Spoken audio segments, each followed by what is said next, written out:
Lorsque tes perspectives s'élargissent, lorsqu'il y a ce déclic qui se produit, tu réalises à ce moment-là que face à ta difficulté, tu as le choix, soit de rester couché, à te morfondre, à te plaindre, à pleurer, ou plutôt de te lever et de poser ces actions qui feront désormais la différence dans ta vie. Et bienvenue sur Life in the Night. Pour ceux qui nous retrouvent pour la première fois, je suis Rachel Fonga, consultante en ressources humaines, et aujourd'hui nous allons parler des limites de perspective et comment elles sont plus insidieuses que les limites financières. Alors restez avec nous pour voir comment élargir vos horizons et transformer votre vie. Beaucoup de personnes se plaignent de problèmes d'argent sans savoir que les limites de perspective sont beaucoup plus dangereuses que les limites financières. On parle de limites de perspective lorsqu'une personne est incapable de voir au-delà de sa situation actuelle. Elle est piégée dans un cycle de stagnation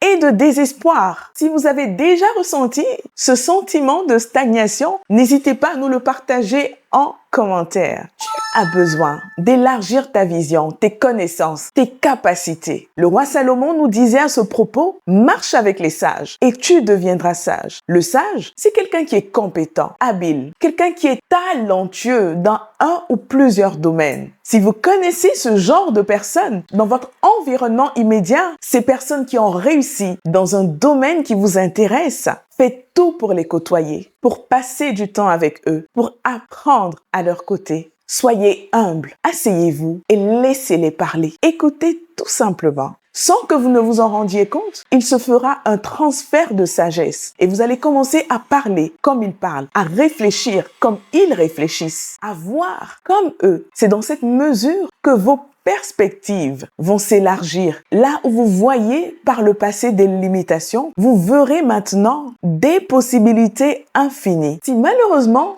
vous n'en avez pas dans votre entourage, sortez et allez à leur rencontre. Dans les conférences, dans les séminaires, dans toutes sortes de programmes qui est organisé à cet effet. Se connecter à des personnes expérimentées peut en effet offrir de nouvelles perspectives et des conseils précieux. Une des manières les plus simples de le faire, c'est la lecture. Lire, c'est apprendre auprès de ceux qui savent. Quelqu'un qui écrit un livre, c'est quelqu'un qui a une histoire, un parcours à partager. La lecture fait gagner tellement de temps. Un autre changement de perspective que je vous conseille vivement, c'est de retourner à l'origine des choses. Oui, pourquoi est-ce que vous existez sur cette terre? Toutes ces choses, vous les trouverez dans la Bible. De vous à moi, je n'ai pas encore trouvé de livre aussi complet, aussi inspirant, aussi puissant pour transformer que la Bible. La Bible répond à tous les sujets qu'un homme peut rencontrer dans sa vie sur cette terre. Et elle nous donne des solutions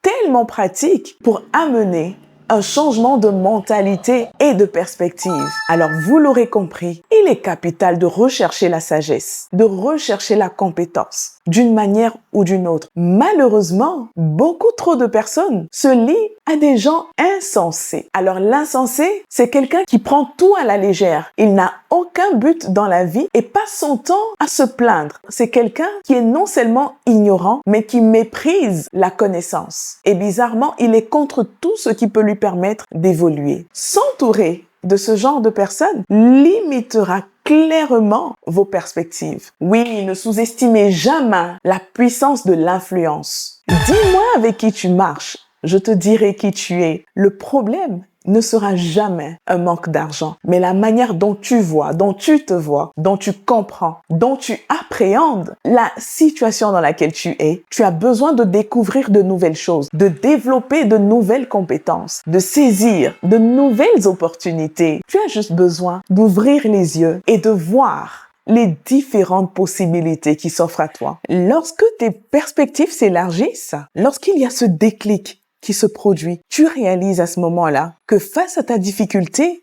tu as le choix, soit de rester couché, à te morfondre, à te plaindre, à pleurer, ou plutôt de te lever et de poser ces actions qui feront désormais la différence dans ta vie. Tu as la possibilité de décider que plus jamais, par la grâce de Dieu, tu ne te retrouveras dans cette situation. Donc le problème, ce n'est pas le manque d'argent. L'argent est tellement secondaire par rapport à la vision, par rapport à l'état d'esprit, par rapport au mindset. Tu as besoin d'avoir un mental qui est fort parce que la vie sur cette terre, en général, même pas tant le travail, la vie est un combat et tu dois être prêt à prendre les armes qu'il faut pour t'assurer la victoire. Lorsque tu te lèves, tu te rends compte que tout travaille en ta faveur. Toutes ces situations qu'a priori tu voyais bloquées sans issue, tu réalises en fait que ce n'était que des apparences et que tu as la possibilité de pénétrer dans des sphères qui étaient jusque-là inconnues. Tout simplement parce qu'il y a cette ouverture, ce déblocage au niveau de ta pensée qui s'est opéré. Alors je te souhaite aujourd'hui de ne plus jamais te laisser abattre à cause des situations. Peu importe, que ce soit parce que tu ne trouves pas du travail, que tu n'avances pas, que ce soit à cause d'un licenciement, je t'encourage aujourd'hui à ne plus jamais te laisser abattre. Oui, le meilleur est à venir si tu poses les actions qu'il faut. Alors lève-toi et mets-toi au travail parce que it's time to work.